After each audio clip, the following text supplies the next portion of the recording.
اعوذ باللہ من الشیطان الرجیم بسم اللہ الرحمن الرحیم الحمد للہ رب العالمین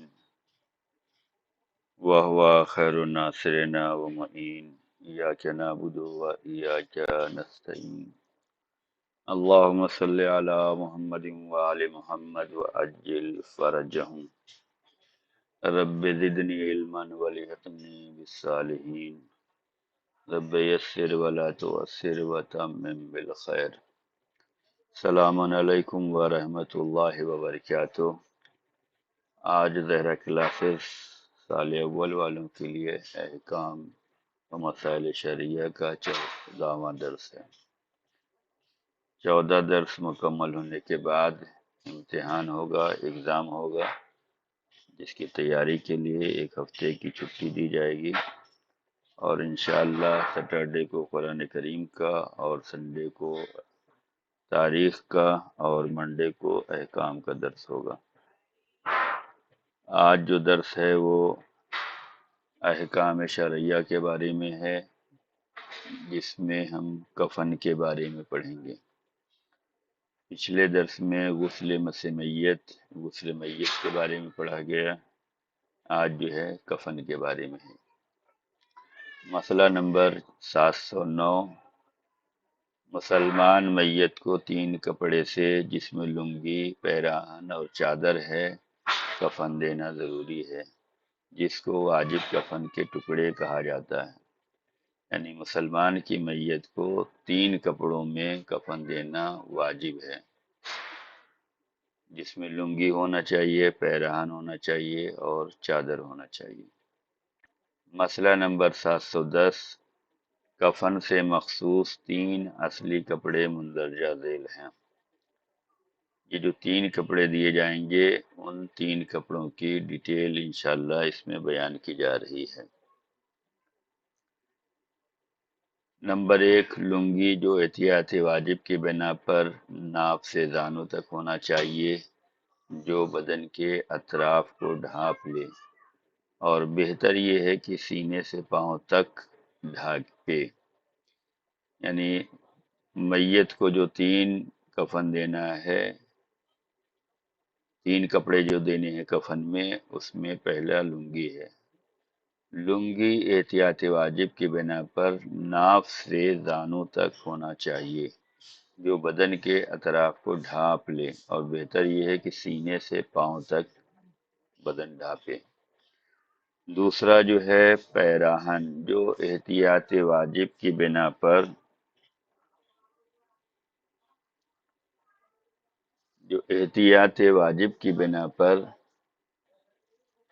کندھے کے سر سے پیر کی آدھی پنڈلی تک پورے بدن کو چھپا لے، اور بہتر یہ ہے کہ پیروں کو بھی چھپا لے۔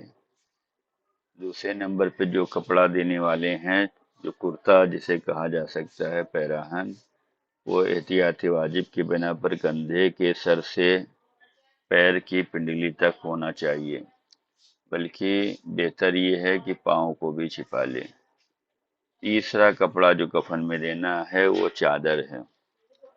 چادر جس کی مقدار اتنی ہو کہ پورے بدن کو چھپا لے، اور احتیاط واجب یہ ہے کہ لمبائی میں اتنی ہو کہ اس کے سر کو دونوں طرف سے باندھنا ممکن ہو، اور چوڑائی کی مقدار اتنی ہو کہ اس کے ایک طرف کا حصہ دوسری طرف پہنچ جائے۔ یہ کفن میں جو 3 کپڑے دیے جا رہے ہیں، لنگی، پیراہن اور چادر، اس کی تفصیل بیان کی گئی ہے کہ پیراہن کہاں سے کہاں تک ہونا چاہیے، لنگی کہاں سے کہاں تک ہونا چاہیے، اور چادر کہاں سے کہاں تک ہونا چاہیے۔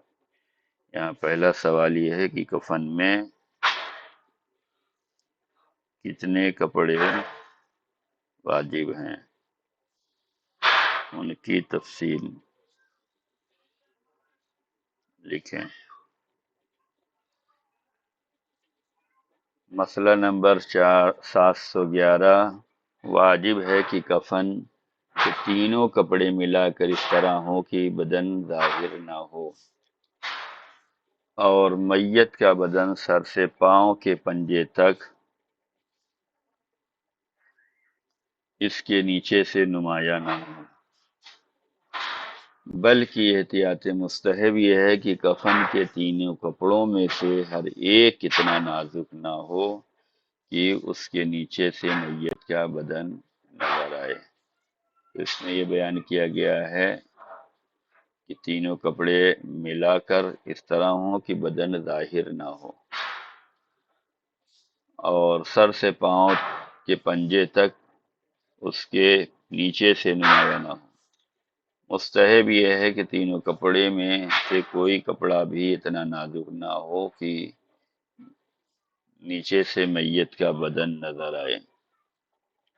مسئلہ نمبر 713، کفن کے کپڑوں کا میت کے بدن سے بلا فاصلہ مس ہونا ضروری نہیں ہے۔ اس بنا پر اگر میت کے بدن کو پلاسٹک کے اندر رکھیں، اس کے بعد کفن پہنائیں، یہ عمل بذات خود حرج نہیں رکھتا ہے۔ یعنی جو میت کو 3 کپڑوں میں کفن دیا جا رہا ہے، اس کا بدن سے مس ہونا ضروری نہیں ہے کہ بلا فاصلہ مس ہو۔ نہیں، اگر اس میں کوئی فاصلہ ہو جا رہا ہے، جیسے یہاں پر مثال دی گئی ہے کہ میت کے بدن کو پلاسٹک کے اندر رکھا گیا، اس کے بعد کفن پہنایا جا رہا ہے، تو یہ کوئی حرج نہیں ہے، پہنا سکتے ہیں۔ بلا فاصلہ مس ہونا جو ہے کپڑوں کا میت سے، یہ ضروری نہیں ہے۔ مسئلہ نمبر 715، کفن کی واجب مقدار جس کا ذکر مسئلہ نمبر 710 میں ہوا ہے۔ 3 کپڑے ہونے چاہیے، لنگی، پیراہن، چادر۔ کفن کی واجب مقدار میت کے اصل مال سے لیا جائے گا، بلکہ کفن کی مستحب مقدار کو معمول کی حد تک میں میت کی شان کو پیش نظر رکھتے ہوئے اس کے اصل مال سے لے سکتے ہیں۔ یعنی کہ جو انسان اس دنیا سے رخصت ہوا ہے، جس کا انتقال ہوا ہے، اس کے مال سے کفن لیا جائے گا، واجب مقدار بھی، اور اگر شایان شان ہے تو مستحب تک بھی اس کے پیسے سے، اس کے مال سے جو ہے یہ لیا جا سکتا ہے کفن۔ اگرچہ احتیاط مستحب یہ ہے کہ واجب مقدار سے زیادہ کفن ان وارثوں کے حصے سے نہ لیا جائے جو ابھی بالغ نہیں ہوئے ہیں یا دیوانہ ہوں۔ میت کے دفن اور تجہیز کے دوسرے خرچ کا حکم، جیسے بحری کافور، غسل کا پانی، میت کو حمل و نقل کی اجرت، قبر کو کھدوانا، قبر کی جگہ کی قیمت، کفن کے مانند ہے کہ اس کو میت کے اصل مال سے لے سکتے ہیں۔ تو یہاں پر دوسرا سوال ہوگا کہ کفن و دفن کے سارے اخراجات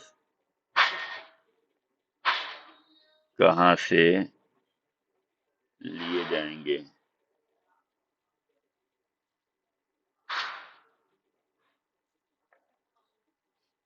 تو واجب یہ ہے کہ میت کے مال سے جو ہے غسل و کفن و دفن، حمل و نقل جتنے بھی ہے، وہ سب اس کے مال سے پیسہ لیا جائے گا واجب کی مقدار تک۔ اگر شایان نشان ہے تو مستحب جو کام ہے، اس مطلب کفن میں کچھ مستحبات بھی ہیں تو وہ بھی لے سکتے ہیں، لیکن احتیاط واجب یہ ہے کہ ان لوگوں کے حصے سے نہ لیا جائے جو ان کے وارث ہیں، یعنی جو انسان مرا ہے اس کی مال بٹنے والے وارثوں میں تقسیم ہونے والے، لیکن جو ابھی بالغ نہیں ہوئے ہیں یا دیوانہ ہیں، ان سے جو ہے نہیں لینا چاہیے۔ مسئلہ نمبر 718، عورت کے کفن کی ذمہ داری شوہر پر ہے، اگرچہ عورت کم سن ہو یا دیوانی ہو یا اس کو دخول نہ ہوا ہو، یا وہ غنی ہو اور اپنا مال بھی رکھتی ہو، اور اسی طرح اگر عورت عقد موقت یعنی متع میں ہو، ناشزہ و نافرمان ہو، اپنے شوہر کی اطاعت نہ کرتی ہو، اور اگر عورت کو اس تفصیل کے مطابق جو طلاق کے احکام میں بیان ہوگا طلاق رجعی دے، اور وہ عدت کے ختم ہونے سے پہلے مر جائے، تو اس کے شوہر کے لیے ضروری ہے کہ اس کو کفن دے، اور اگر شوہر بالغ نہ ہو اور دیوانہ ہو تو تو شوہر کے ولی کو چاہیے کہ اس کے مال سے اس کی بیوی کو کفن دے۔ یہاں پر یہ بیان کیا گیا ہے کہ عورت کے کفن کی ذمہ داری شوہر پر ہے، اگرچہ عورت چاہے وہ کمسین ہو، دیوانی ہو، یا شادی تو ہوئی ہے لیکن ہم بستری نہ ہوئی ہو، یا وہ غنی ہو، یا وہ خود اپنا مال رکھتی ہے، چاہے وہ عقد دائم ہو یا عقد مؤقت ہو، یا وہ نافرمان ہی کیوں نہ ہو اور اپنے شوہر کی اطاعت ہی کیوں نہ کرتی ہو، تو اور یہ وہ چیزیں ہیں جو عورت، اگرچہ اسے طلاق دیا گیا ہے، طلاق کے بعد جو ہے وہ مدت ہوتی ہے، عدت، اس میں سارا اختیار مرد کو ہوتا ہے، تو ان تمام چیزوں میں اگر عورت مر جا رہی ہے تو اس کے شوہر کے لیے ضروری ہے کہ اس کو کفن دے، اور اگر شوہر بالغ اور دیوانہ ہے، بالغ نہیں ہے اور دیوانہ ہے، تو شوہر کے ولی کو چاہیے کہ اس کے مال سے اس کے غسل و کفن و دفن کا اہتمام کرے گا۔ یہاں پر تیسرا سوال یہ ہے کہ عورت جو شادی شدہ ہے اس کے کفن و دفن کس پر واجب ہیں؟ مسئلہ نمبر 720، میت کو کفن دینا ان کے رشتہ داروں پر واجب نہیں ہے۔ میت کو کفن دینا ان کے رشتہ داروں پر واجب نہیں ہے، اگرچہ ان افراد میں سے ہوں جو زندگی میں جس کے اخراجات کی ذمہ داری ان لوگوں پر واجب رہی ہو۔ زندگی میں اخراجات ان پر واجب رہے ہوں، لیکن میت کو کفن دینا ان کے رشتہ داروں پر واجب نہیں ہے۔ کفن کس پر واجب ہے؟ کہ اس کے مال سے لیا جائے، اور اگر عورت شادی شدہ ہے تو اس کے شوہر سے لیا جائے گا، اور اگر میت کے پاس کوئی مال ہی نہیں ہے تو پھر مسلمانوں پر واجب ہوتا ہے۔ مسئلہ نمبر 721، اگر میت کفن کے لیے کوئی مال نہ رکھتی ہو تو جائز نہیں ہے کہ برہنہ دفن کیا جائے، بلکہ احتیاط کی بنا پر مسلمین پر واجب ہے کہ اس کو کفن دیں، اور جائز ہے کہ اس کے خرچ کو زکوٰۃ مال سے حساب کریں، یعنی رشتہ داروں پر واجب نہیں ہے، لیکن اگر مرنے والا اس کے پاس کوئی مال نہیں ہے تو مسلمانوں پر واجب ہوتا ہے کہ اس کو کفن دیں، اور یہ بھی جائز ہے کہ زکوٰۃ کے مال سے خرچ کیا جا سکتا ہے۔ مسئلہ نمبر 725، اگر میت کا کفن خود اس کی نجاست سے یا دوسری نجاست سے نجس ہو جائے، اگرچہ ایسی نجاست ہو جو نماز میں معاف ہے، تو نجس جگہ کا دھونا ضروری ہے، یا اگر کفن ضائع نہ ہو تو کاٹ دیں، اگرچہ قبر میں رکھنے کے بعد ہی کیوں نہ ہو، اور اگر اس کو دھونا یا کاٹنا ممکن نہ ہو لیکن اس کو بدلنا ممکن ہو تو لازم ہے کہ بدل دیں۔ یہاں پر چوتھا سوال یہ ہے کہ اگر میت کا کفن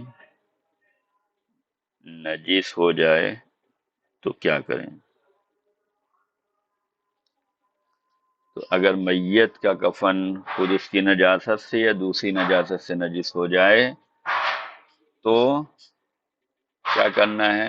نجس جگہ کو دھونا ضروری ہے، اور اگر کفن ضائع نہ ہو تو کاٹ دیں، اور اگر قبر میں رکھنے کے بعد ہی کیوں نہ ہو تو اس کو دھونا یا کاٹنا ممکن نہ ہو لیکن بدلنا ممکن ہے تو لازم ہے کہ کفن کو بدل دیں۔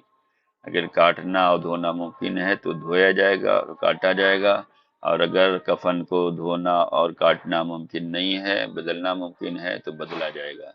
نجس حالت میں کفن جو ہے، اگر کفن نجس ہو گیا ہے تو اس کو دفن نہیں کرنا ہے بلکہ چینج کرنا ہے، تبدیل کرنا ہے۔ مسئلہ نمبر 726، جس نے حج یا عمرے کے لیے احرام باندھا ہوا ہو، اگر مر جائے تو دوسرے لوگوں کی طرح کفن پہنانا ضروری ہے، اور اس کے سر اور چہرے کو چھپانے میں کوئی حرج نہیں ہے۔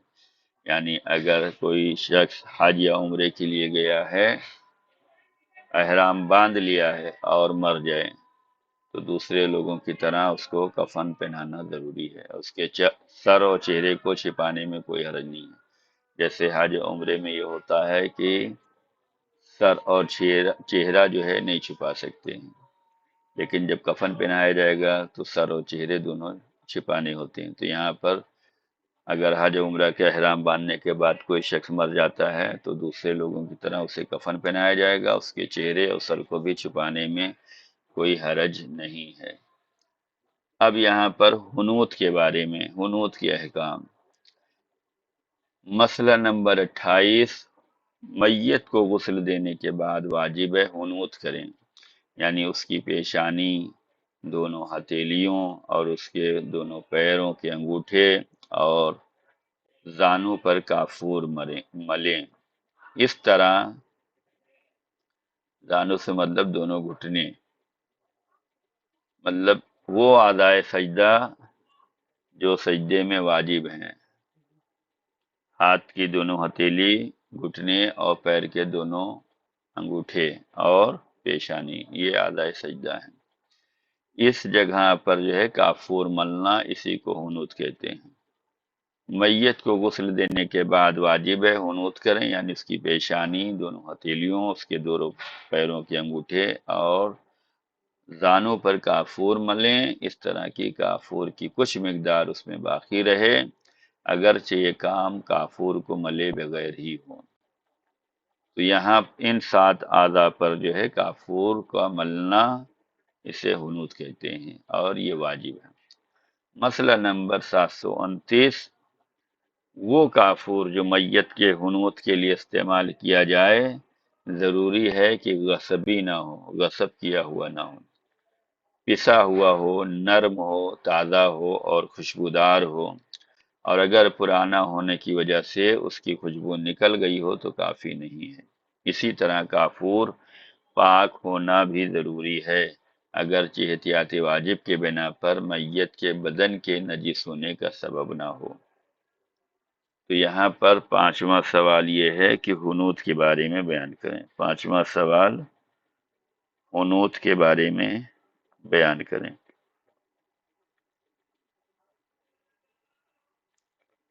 تو حنوت یعنی اعضائے سجدہ پر کافور کا ملنا، غسل دینے کے بعد یہ حنوت کرنا بھی واجب ہے۔ وہ کافور جو میت کے حنوت کے لیے استعمال کیا جائے ضروری ہے غصبی نہ ہو، پسا ہوا ہو، نرم ہو، تازہ ہو، خوشبودار ہو، یہ ساری شرطیں ہیں اس میں۔ مسئلہ نمبر 730، میت کو حنوت کرنے میں شرط ہے کہ میت کے غسل یا تیمم کے بعد اور نماز میت پڑھنے سے پہلے انجام دیا جائے، لیکن کفن پہنانے سے پہلے یا اس کے دوران یا اس کے بعد نماز میت پڑھنے سے پہلے حنوت کرنے میں اختیار رکھتا ہے۔ مسئلہ نمبر 731، حنوت کرنے میں قصد قربت کی شرط نہیں ہے، بلکہ اگر نابالغ بچہ جو ممیز نہ ہو حنوت کو انجام دے تو بھی کافی ہے۔ یعنی جیسے غسل دینے میں یہ شرط ہے کہ بالغ ہو، ممیز ہو، بالغ ہو اور احکام جانتا ہو، غسل کے احکام جانتا ہو، لیکن حنوت میں اور اس میں غسل دینے میں قصد قربت کی شرط ہو، لیکن حنوت کرنے میں قصد قربت کی شرط نہیں ہے۔ اگر نابالغ بچہ یا جو ممیز نہیں ہے وہ حنوت دے تو بھی کافی ہو جائے گا۔ مسئلہ نمبر 732، مستحب ہے کہ میت کی ناک کی نوک پر بھی کافور ملا جائے، یہ مستحب ہے۔ 7 اعضاء جو سجدے میں زمین پر ٹچ ہوتے ہیں اس پر ملنا واجب ہے، اور اعضاء سجدہ میں مستحب ہے کہ ناک کو بھی جو ہے زمین پر رکھا جائے۔ تو یہاں پر یہ بیان کیا گیا ہے مستحب ہے کہ میت کی ناک کی نوک پر بھی کافور ملا جائے، اسی طرح مستحب ہے کہ بدن کے جوڑوں پر، سینے پر، گلے کے نیچے کی گہرائی پر، پیر کے تلوے پر اور دونوں ہتھیلیوں کے اوپری حصے پر بھی کافور ملا جائے۔ یہ مستحب ہے۔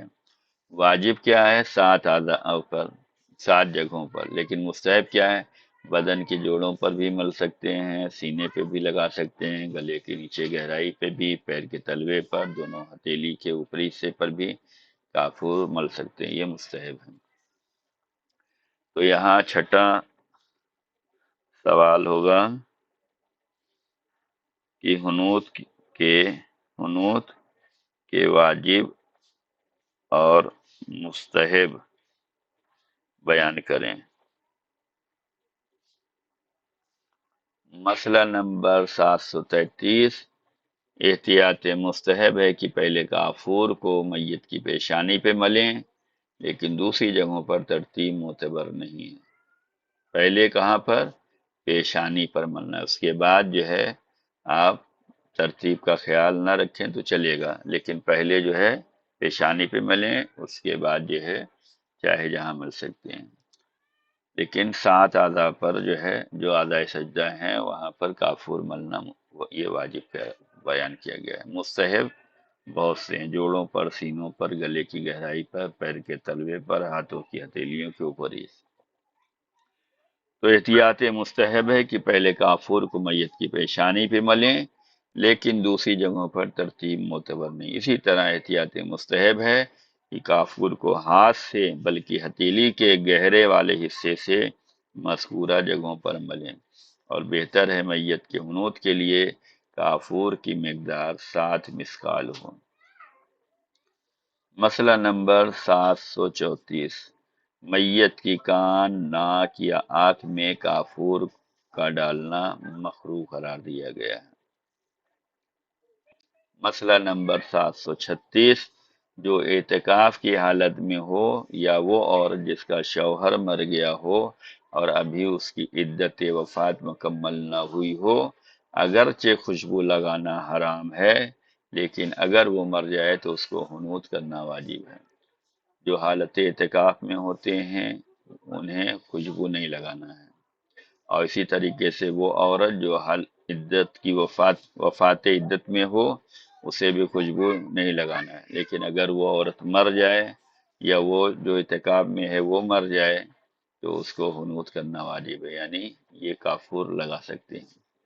مسئلہ نمبر 738، مستحب ہے کہ سید الشہداء حضرت امام حسین علیہ السلام کی قبر کی خاک کچھ مقدار کافور میں ملائیں، لیکن اس کافور کو ایسی جگہوں پہ نہیں لگانا چاہیے جہاں پہ بے احترامی ہو۔ مثلا پیر کے تلوے میں نہ لگائیں، یہاں بے احترامی کا شبہ پایا جاتا ہے، تو پیشانی پہ لگائیں، یہ یہاں تک ٹھیک ہے۔ اور یہ بھی ضروری کہ خاک شفا کی مقدار اتنی زیادہ نہ ہو کہ جب کافور میں مخلوط کریں تو اس کو کافور نہ کہہ سکیں۔ زیادہ نہیں ملانا ہے خاک شفا، بلکہ تھوڑی سی ڈالنا ہے تاکہ نام ہو جائے کہ ہاں اس میں یہ رکھا گیا۔ مسئلہ نمبر 739، اگر کافور نہ مل سکے یا صرف غسل میت کی مقدار میں ہو تو حنوط لازم نہیں ہے۔ یہ حنوط واجب تھا، لیکن اگر کافور نہیں مل پا رہا ہے تو یہ لازم نہیں ہوگا، اور اگر کافور غسل میت سے زیادہ ہو لیکن 7 اعضاء کے حنوط کے لیے کافی نہ ہو تو اصل حنوط واجب ہے، لیکن احتیاط مستحب یہ ہے کہ پیشانی کے حنوط کو دوسری جگہوں کے حنوط پر مقدم رکھا جائے۔ یہاں بھی بیان ہوا تھا کہ مستحب یہ ہے کہ پہلے حنوط کرتے وقت پیشانی پہ رکھنا چاہیے، یہاں پر بھی یہ ہے کہ اگر کافور کی مقدار کم ہے تو مستحب یہ ہے کہ پیشانی پہ لگائیں، دوسری جگہوں پر بعد میں لگایا جائے گا۔ تو یہ آج کا مختصر سا درس تھا جو احکام کے بارے میں تھا۔ امید کرتے ہیں کہ یہ درس آپ تمام خواہران کی سمجھ میں آیا ہوگا، اور اس کو بغور پڑھیں، اس لیے کہ احکام کی زیادہ تاکید کی گئی ہے۔ احکام سے ہی جو ہے ہماری عبادتیں قبول ہوتی ہیں، ہمارے اعمال قبول ہوتے ہیں۔ ظاہر سی بات ہے جب تک ہم احکام نہیں جانیں گے تو ہم عبادت کس طریقے سے کریں گے، یا عبادت یہ احکام کیا ہیں، یہ سب ہم پر جاننا ضروری ہے۔ تو ہمیں چاہیے کہ ہم احکام کی تعلیم کو حاصل کریں اور مسئلے مسائل کو سمجھیں اور اس کو جو ہے اس پر عمل کریں۔ آج ہم لوگوں نے پڑھا کفن کے بارے میں، کتنی مقدار واجب ہے، کفن میں کتنے کپڑے واجب ہیں، حنوت میں کے بارے میں پڑھا کہ حنوت کسے کہتے ہیں، کہاں کہاں کافور ملنا ہے، کون سی واجبات ہیں، کون سے مستحبات ہیں، اور اگر کافور نہ مل سکے تو کیا یہ واجب ہی رہے گا۔ یہ تمام چیزیں آج کے درس میں پڑھیں۔ انشاءاللہ امید کرتے ہیں کہ یہ درس آپ سب کو سمجھ میں آیا ہوگا۔ اس میں جو 6 سوال کیے گئے ہیں اس کے جواب لکھ کر ہمارے ٹیلی گرام نمبر پر بھیجیے، اور کوشش کیجیے کہ اس مسئلے مسائل کو دقیق طریقے سے سمجھیں اور اسے یاد کریں۔